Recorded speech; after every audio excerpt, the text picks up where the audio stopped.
És l'hora de l'espiadimonis. L'espiadimonis suspès sobre les aigües pestilents.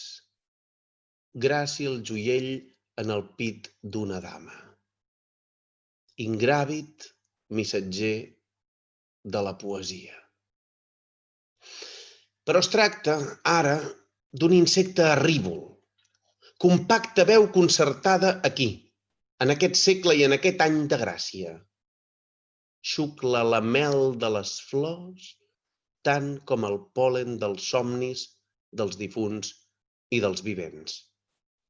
A dos dits de les ruïnes venerables i potser del dret romà.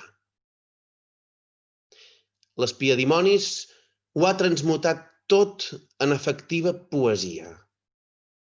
Insecte immòbil sobre els nostres caps ens atorga la gràcia que esperant intuíem. És la gràcia de la poesia. Aquella per la qual és possible viure i és possible morir. Així ho han proclamat des de sempre els déus.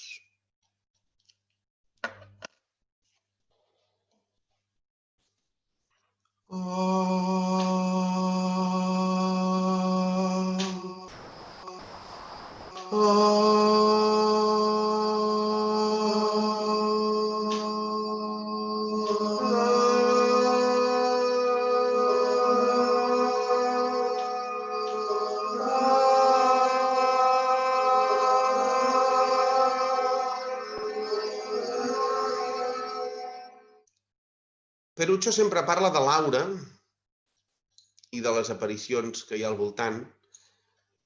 Quan era petit, un amic del meu pare em va explicar que per calcular l'aura de les persones, és a dir, el camp de calor, no calia altra cosa que un pèndol. Perquè amb un pèndol, el pèndol, diguéssim, té en compte les atraccions. Llavors, fins a la distància d'un cos, el camp de calor és el que notarà l'atracció. Per tant, aquest poema el faig amb un pèndol. Hi ha com un remolí. Un vent estrany que arraïm els personatges d'aquesta farsa i els empeny cap a la representació d'una realitat enigmàtica i fantasiosa. Es donen en espectacle amb una punta d'impudícia fins que se'ls acaba la corda. Llavors queden aturats aquí, per sempre, autòmates amb l'estigma dels 7 pecats capitals. Es fa una lleugera i maligna fosforescència. Car aquestes figures tenen una rotunda violència i a vegades un estatisme marmori. Però el seu món és un glaçat mirall. Si li acostem el rostre, potser veurem alguna cosa que ens faci pensar. Potser veurem un somriure. Potser l'imperi d'una llàgrima.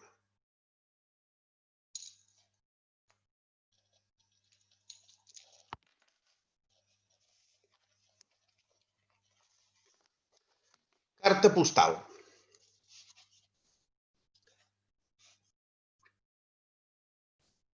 S'adormen els coloms en el cel bategant de la teva mirada somiadora. Un amant et cenyeix la cintura, el rostre pròxim a les dents. Oh, Maria Eulàlia, el cor, el bes que vas donar-me, s'endevinen la marxa nupcial, les perruques i llurs paràsits.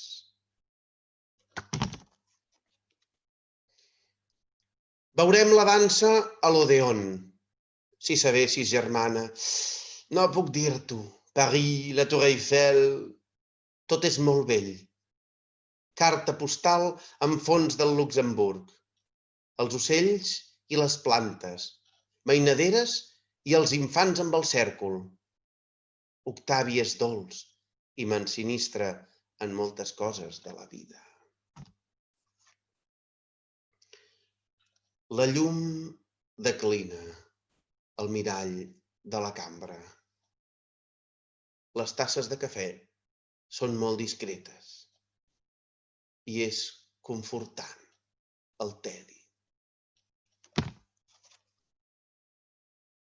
Octavi va morir de pulmonia i em visita els diumenges al capvespre, fent ballar les tauletes de la sala, dolçament enigmàtic. Recordo aquestes coses. Veig la noia que jo vaig ser. És lluny i m'entendreixo. Les roses de la vida cal collir-les. Oh, vell Ronsard, oh, Puixí. Per què, Déu meu? Per què tot va morint? La llum es va fent trista com la posta de sol vista a Murano. Hi ha un cel de violetes corrompudes i coloms adormits.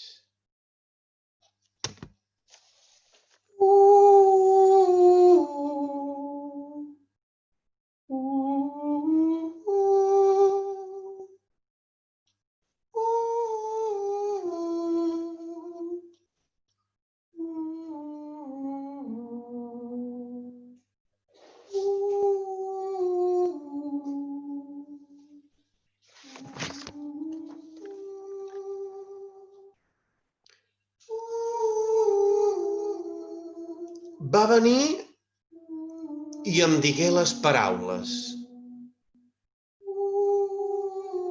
Eren unes paraules que he oblidat. Les he oblidat de la mateixa manera que vaig oblidar el seu rostre de pedra. Ara recordo aquestes coses, però no en trobaré el sentit. El misteri perdura per sempre i això em fa la vida suportable.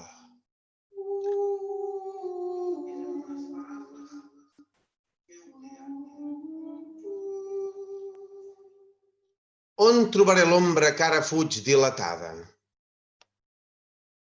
I on els teus cabells corrompent violetes? I la meva veu morta, cegada eternament? Voldria tornar a la pitrera emmidonada del meu primer ball, amb el sabor de l'arròs, el nard i la clavellina, amb llums que submergeixen el batec i el compàs dels rellotges del temps, amb la teva presència que retrunya els meus polzes, que rastreja la sang, amb l'alba al trau, amb el guant que es va perdre, amb la cita en el bosc sota el gran esbarzer. Jo voldria sortir d'aquests àlbums pulsosos i la trista evidència dels rulls entre les pàgines. La meva veu, però, es transmuta en sanglots, cegada pel fred de les cantonades i els tristos lladrucs dels gossos.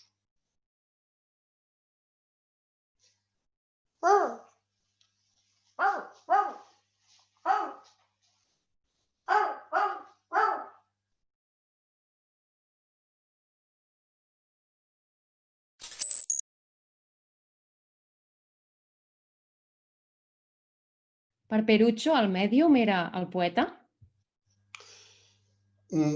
Jo diria que per Perucho hi ha una idea bastant bèstia del poeta com a mèdium. És a dir, de la poesia com el camí que va entre els morts i els vius, entre la connexió, que és una cosa en realitat que és de Rilke. En els sonets a Orfeu de Rilke parla de l'obert, que és en alemany no sé com es diu dir, però que és com la connexió entre els vius i els morts. I això és un tòpic que s'ha fet durant molts segles, no? De fet, la poesia com a paraules màgiques i coses així, i ell ho connecta d'aquesta manera, no? Tenia aquesta mena d'obsessió amb els morts, que no sabem d'on li ve, Però jo crec que sí. De fet, el seu llibre més reconegut, el Mèdium, es titula així, el Mèdium, i té aquest poema que ja us he dit del Mèdium. I jo crec que sí, que el Perucho veu la poesia com una fórmula mediúmica, per dir-ho així. Em pregunten precisament si l'espectacle incorpora alguna mena d'explicació sobre la qüestió del mèdium i la seva significació poètica, tant en Perucho com en altres autors. Sí, bàsicament és com una introducció que faig jo al principi, que avui he fet una introducció una mica pràctica per explicar-vos això, com funcionava, però en principi sí, jo mateix faig certes explicacions sobre com el tema de la poesia mediúmica, per dir-ho així. Trobo fantàstic aquest adjectiu, mediúmic, és molt bonic. O mediúmnic, hi ha la doble versió. Em pregunten també si teniu diferents formats d'aquest espectacle o és un únic que s'adapta als diferents espais o característiques. De fet, és molt simple, perquè l'únic que necessitem és anar-hi la Laura i jo amb la maquineta de fer loops, que de fet, clar, avui ho feia jo tot, però normalment la que canta és la Laura i jo toco les tecles aquestes de tècniques, però això s'adapta a qualsevol espai. De fet, podem posar-hi més o menys escenificació, vull dir que total és una lectura, en realitat tampoc no pretén ser una obra de teatre, diguéssim. És molt quiet, molt estàtic. I de fet convé, perquè són uns poemes que si els mous gaire te'n vas, no? És com demanen una mena de sensació, no? Això del tedi que diu, no? Que bé que s'està amb el tedi, no? Quietud, no? Sí, sí. És cert que Perucho va abandonar més d'una casa perquè hi habitaven fantasmes? De fet, llegim, quan ho fa la Laura, i potser ho podeu veure en els vídeos que vam fer per la Institució de les Lletres, hi ha el poema de la casa del Vinyana, que sembla ser que sí, que la va deixar perquè hi havia fantasmes. I de fet el poema és fantàstic perquè diu no sé què passarà aquí dintre quan jo me'n vagi, no? Quina vida hi haurà. Sí, sí. El tio, de fet, és curiós perquè es creia molt aquestes històries, les vivia. Però és que ell va viure la Guerra Civil des d'un... És a dir, jo crec que hi ha un component de pèrdues que va tenir en el moment clau de la seva joventut. És a dir, ell va viure la Guerra Civil amb la lleva del biberó, em sembla, i ell estava destinat, atenció, al Turó de la Rovira, als antiaeris del Turó de la Rovira. I explica que quan van entrar a Barcelona els franquistes, ell estava allà dalt i el tinent o l'autoritat d'allà els va dir «Bueno, xavals, això ja està acabat, aneu-vos-en cadascú a casa seva i que sigui el que Déu vulgui». I llavors ell va baixar corrent cap a casa, vivia a Gràcia, i mentre baixava des del Turó de la Rovira cap a Gràcia, va anar pensant «Calla, hosti, vaig amb l'uniforme dels republicans». Diu, així no puc arribar a casa, no? I llavors de camí es va anar traient l'uniforme i el va anar deixant pel camí, de manera que va arribar a casa seva en calçotets. Però ho explicava com una gran proesa, no? I la sensació raríssima d'arribar a casa en calçotets, que és tot un tema, no? Molt bé.